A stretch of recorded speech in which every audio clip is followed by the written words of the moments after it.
সকালবেলার নাস্তায় যদি এমন ধোয়া ওঠা গরম গরম ধোয়া, তারপর হচ্ছে কড়া করে মুচমুচে ডিম ভাজা, আলু ভর্তা, এরকম ৩-৪ পদের ভর্তা থাকে, তাহলে কিন্তু খাবার বেশ জমেই যায়।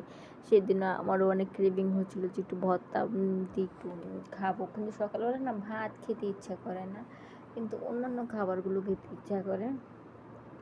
যে কথা সেই কাজটাই হচ্ছিলাম আমি সকালবেলা ঘুম থেকে উঠে আলু ভর্তা, তারপর ডিম ভাজি, বেগুন ভর্তা, পেঁয়াজ মরিচের ভর্তা, আর হচ্ছে চিংড়ি মাছ ভর্তা, এগুলো হচ্ছে সব প্রিপেয়ারিং করলাম। তারপর হচ্ছে এখানে হচ্ছে এক পাতিল বোয়া রান্না করেছি। আর এই যে ভর্তাগুলো এখানে সেখানে সব কিছু এসে এনে টেবিলে আমি একটু গুছিয়ে রাখলাম। এখন হচ্ছে আমরা খাবো। আর এগুলোকে একটু একটু ফটো সেশন করবো, যেটা আমার রেগুলার কাজ।